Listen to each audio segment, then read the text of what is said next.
क्षीराब्दी स्रवती सुरभिभ्यश्च सुमहान् निमेषाद्वाक्यो वा व्रजति न हि यत्रापि समयः भजे श्वेतद्वीपं तमहमिह गोलोकमिति यं विदन्तस्ते सन्तत्क्षिति विरलचारा कतिपये।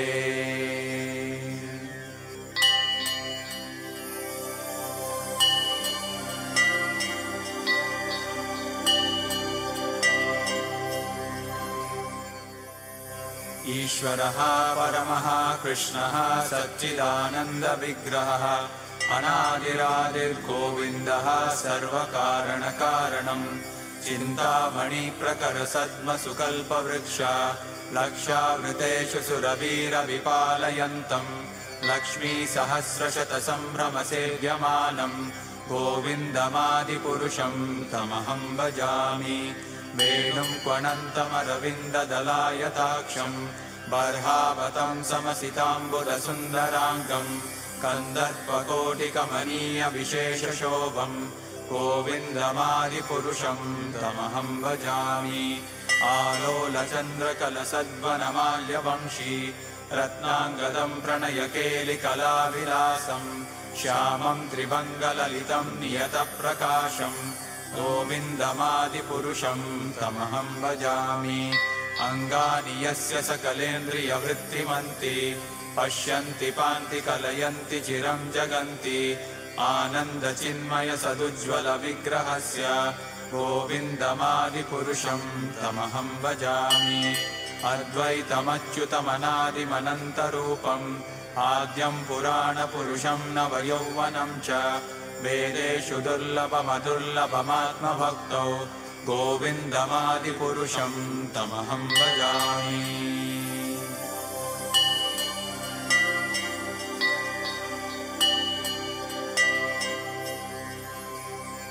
पन्तास्तु कोटिशतवत्सरसम्प्रगम्यो वायोरथापि मनसो मुनिपुङ्गवानां सोऽप्यस्ति यत्प्रपदसिम्न्यविचिन्त्यतत्त्वे गोविन्दमादिपुरुषं तमहं भजामि। एकोऽप्यसौ रचयितुं जगदण्डकोटिं यच्छक्तिरस्ति जगदण्डचयायदन्तः अण्डान्तरस्थपरमाणुचयान्तरस्थं गोविन्दमादिपुरुषं तमहं भजामि। यद्भावभावितधियो मनुजास्तथैव सम्प्राप्य रूपमहिमासनयानभूषाः सूक्तैर्यमेव निगमप्रतितैस्तुवन्ति गोविन्दमादिपुरुषं तमहं भजामि। आनन्दचिन्मयरसप्रतिभाविताभिः ताभिर्य एव निजरूपतया कलाभिः गोलोक एव निवसत्यखिलात्मभूतो गोविन्दमादिपुरुषं तमहं भजामि। प्रेमाञ्जनच्चुरितभक्तिविलोचनेन सन्तः सदैव हृदयेषु विलोकयन्ति यं श्यामसुन्दरमचिन्त्य गुणस्वरूपं गोविन्दमादिपुरुषं तमहं भजामि।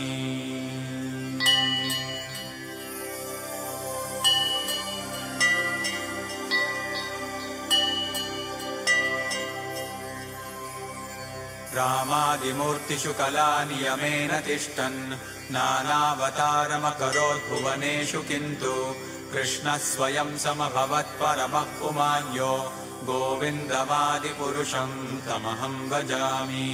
यस्य प्रभा प्रभवतो जगदण्डकोटिकोटिष्वशेषवसुधादिविभूतिभिन्नं तद्ब्रह्मनिष्कलमनन्तमशेषभूतं गोविन्दमादिपुरुषं तमहं भजामि।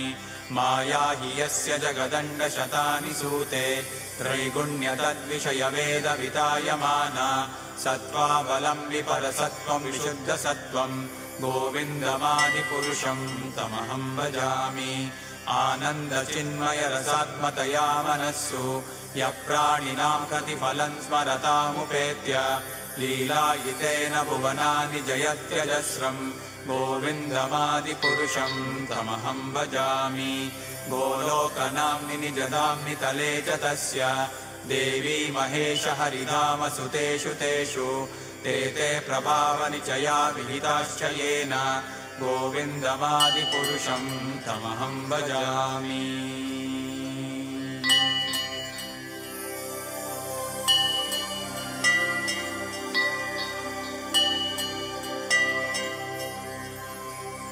सृष्टिस्थितिप्रलयसाधनशक्तिरेका छायेव यस्य भुवनानि बिभर्ति दुर्गा इच्छानुरूपमपि यस्य च चेष्टते सा गोविन्दमादिपुरुषं तमहं भजामि क्षीरं यथा दधिविकारविशेषयोगात् सञ्जायते न हि ततः पृथगस्ति हेतोः यः शम्भुतामपि तथा समुपैति कार्यात् गोविन्दमादिपुरुषं तमहं भजामि दीपार्चिरेव हि दशान्तरमभ्युपेत्य दीपायते विवृतहेतुसमानधर्मा यस्तादृगेव हि च विष्णुतया विभाति गोविन्दमादिपुरुषं तमहं भजामि यः कारणान्नवजले भजति स्म योगा निद्रामनन्तजगदण्डसरोमकूपः आधारशक्तिमवलम्ब्य परां स्वमूर्तिं गोविन्दमादिपुरुषं तमहं भजामि यस्यैकनिश्वसितकालमतावलम्ब्य जीवन्ति लोमविलजा जगदण्डनाथाः विष्णुर्महान् स इह यस्य विशेषो गोविन्दमादिपुरुषं तमहं भजामि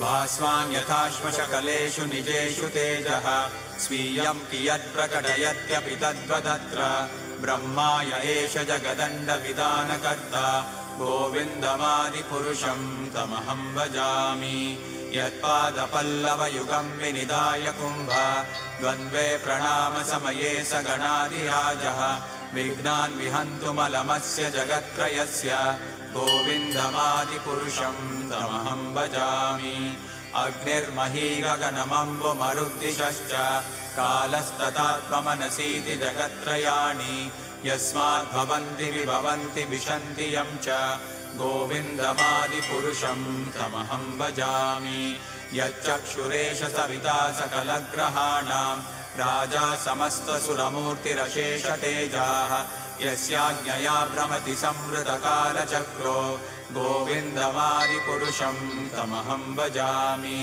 धर्मोतपापनिचयः श्रुतयस्तपांसि ब्रह्मादिकीटपतगावदयश्च जीवाः यद्दत्तमात्रविभवप्रकटप्रभावा गोविन्दमादिपुरुषं तमहं भजामि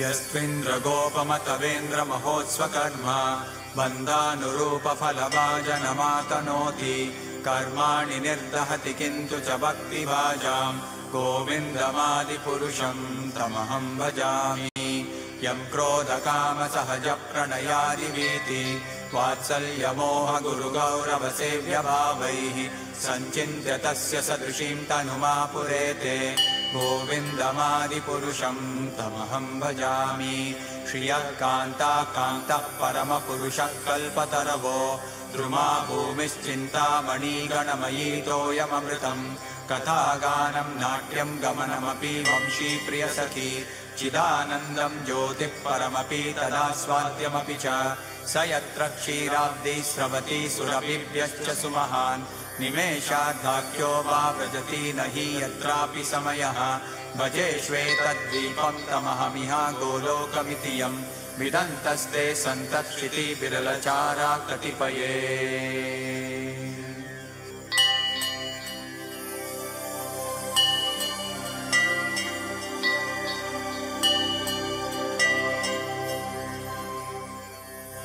ईश्वरः परमः कृष्णः सच्चिदानन्दविग्रहः अनादिरादिर्गोविन्दः सर्वकारणकारणं चिन्तामणिप्रकरसद्मसुकल्पवृक्ष लक्षावृतेषु सुरवीरविपालयन्तं लक्ष्मीसहस्रशतसम्भ्रमसेव्यमानं गोविन्दमादिपुरुषं तमहं भजामि वेणुं क्वणन्तमरविन्ददलायताक्षं बर्हावतं समसिताम्बुदसुन्दराङ्गं कन्दर्पकोटिकमनीयविशेषशोभं गोविन्दमादिपुरुषं तमहं भजामि आलोलचन्द्रकलसद्वनमाल्यवंशी रत्नाङ्गदम् प्रणयकेलिकलाविलासम् श्यामम् त्रिभङ्गललितम् नियतप्रकाशम् गोविन्दमादिपुरुषम् तमहम् भजामि। अङ्गानि यस्य सकलेन्द्रियवृत्तिमन्ति पश्यन्ति पान्ति कलयन्ति चिरम् जगन्ति आनन्दचिन्मय सदुज्ज्वलविग्रहस्य गोविन्दमादिपुरुषम् तमहम् भजामि। अद्वैतमच्युतमनादिमनन्तरूपम् आद्यम् पुराणपुरुषम् नवयौवनम् च वेदेषु दुर्लभमदुर्लभमात्मभक्तौ गोविन्दमादिपुरुषम् तमहम् भजामि।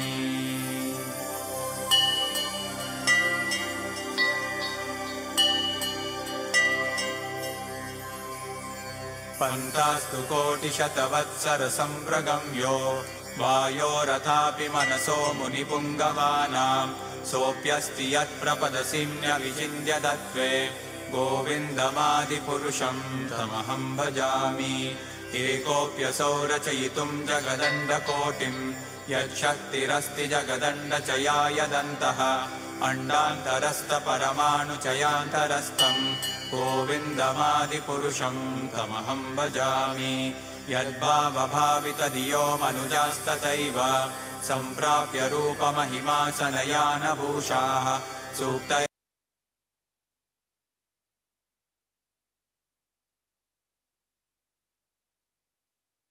यमेव निगमप्रथितैस्तुवन्ति गोविन्दमादिपुरुषम् तमहम् भजामि। आनन्दचिन्मयरसप्रतिभाविताभिः ताभिर्य एव निजरूपतया कलाभिः गोलोक एव निवसत्यखिलात्मभूतो गोविन्दमादिपुरुषम् तमहम् भजामि।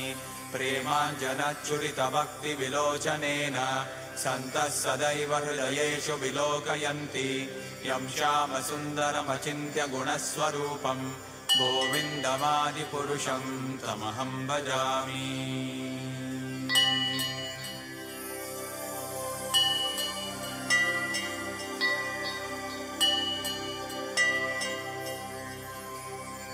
रामादिमूर्तिषु कलानियमेन तिष्ठन् नानावतारमकरोद्भुवनेषु किन्तु कृष्णः स्वयं समभवत् परमः पुमान्यो गोविन्दमादिपुरुषम् तमहम् भजामि। यस्य प्रभा प्रभवतो जगदण्डकोटि कोटिष्वशेषवसुधादिविभूतिभिन्नम् तद्ब्रह्म निष्कलमनन्तमशेषभूतम् गोविन्दमादिपुरुषम् तमहम् भजामि। माया हि यस्य जगदण्डशतानि सूते त्रैगुण्यतद्विषयवेदवितायमाना सत्त्वाबलम् विपरसत्त्वम् विशुद्धसत्त्वम् गोविन्दमादिपुरुषम् तमहम् भजामि। आनन्दचिन्मयरसात्मतया मनस्सु यः प्राणिनाम् प्रतिफलम् स्मरतामुपेत्य लीलायितेन भुवनानि जयत्यजस्रम् गोविन्दमादिपुरुषम् तमहम् भजामि। गोलोकनाम्नि निजधाम्नि तले च तस्य देवी महेश हरिधामसुतेषु तेषु ते प्रभावनिचया विहिताश्च येन गोविन्दमादिपुरुषम् तमहम् भजामि।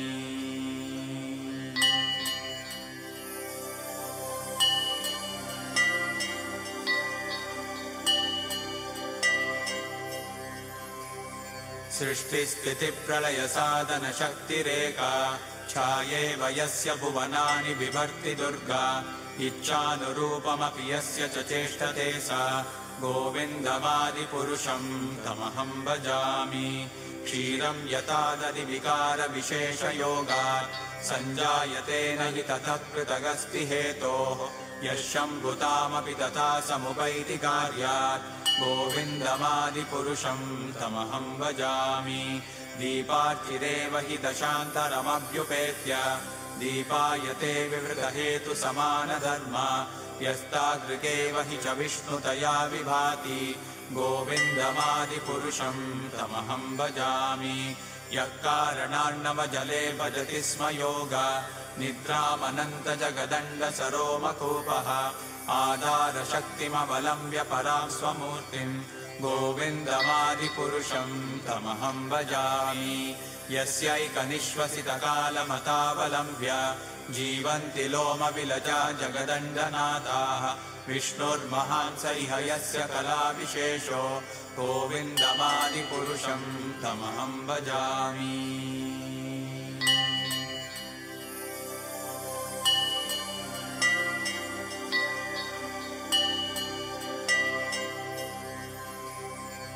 भास्वान् यथाश्मशकलेषु निजेषु तेजः स्वीयं कियत्प्रकटयत्यपि तद्वदत्र ब्रह्माय एष जगदण्डविधानकर्ता गोविन्दमादिपुरुषं तमहं भजामि यत्पादपल्लवयुगं विनिधाय कुम्भ द्वन्द्वे प्रणामसमये स गणाधिराजः विघ्नान् विहन्तुमलमस्य जगत्त्रयस्य गोविन्दमादिपुरुषं तमहं भजामि अग्निर्मही गगनमम्बुमरुद्दिशश्च कालस्तथात्ममनसीति जगत्त्रयाणि यस्माद्भवन्ति विभवन्ति विशन्ति यं च गोविन्दमादिपुरुषं तमहं भजामि यच्चक्षुरेश सविता सकलग्रहाणां राजा समस्तसुरमूर्तिरशेषतेजाः यस्याज्ञया भ्रमति संवृतकालचक्रो गोविन्दमादिपुरुषं तमहं भजामि धर्मोतपापनिचयश्रुतयस्तपांसि ब्रह्मादिकीटपतगावदयश्च जीवाः यद्दत्तमात्रविभवप्रकटप्रभावा गोविन्दमादिपुरुषं तमहं भजामि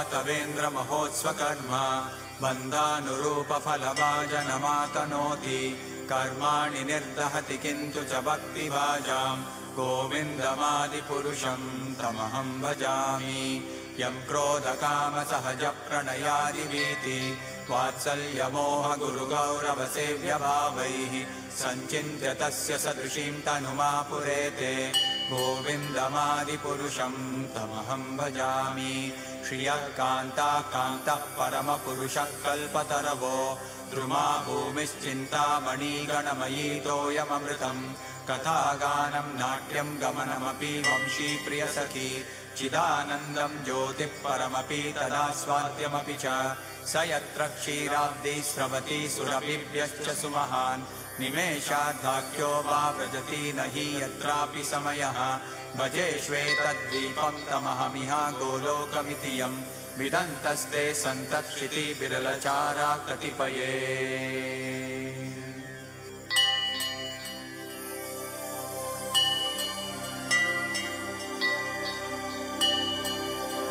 ईश्वरः परमः कृष्णः सच्चिदानन्दविग्रहः अनादिरादिर्गोविन्दः सर्वकारणकारणम् चिन्तामणिप्रकरसद्मसुकल्पवृक्ष लक्षावृतेषु सुरवीरविपालयन्तम् लक्ष्मीसहस्रशतसम्भ्रमसेव्यमानम् गोविन्दमादिपुरुषं तमहं भजामि वेणुं क्वणन्तमरविन्ददलायताक्षं बर्हावतं समसिताम्बुदसुन्दराङ्गम् कन्दर्पकोटिकमनीयविशेषशोभम् गोविन्दमादिपुरुषं तमहं भजामि आलोलचन्द्रकलसद्वनमाल्यवंशी रत्नाङ्गदं प्रणयकेलिकलाविलासं श्यामं त्रिभङ्गललितं नियतप्रकाशं गोविन्दमादिपुरुषं तमहं भजामि अङ्गानि यस्य सकलेन्द्रियवृत्तिमन्ति पश्यन्ति पान्ति कलयन्ति चिरं जगन्ति आनन्दचिन्मयसदुज्ज्वलविग्रहस्य गोविन्दमादिपुरुषं तमहं भजामि अद्वैतमच्युतमनादिमनन्तरूपम् आद्यं पुराणपुरुषं नवयौवनं च वेदेषु दुर्लभम्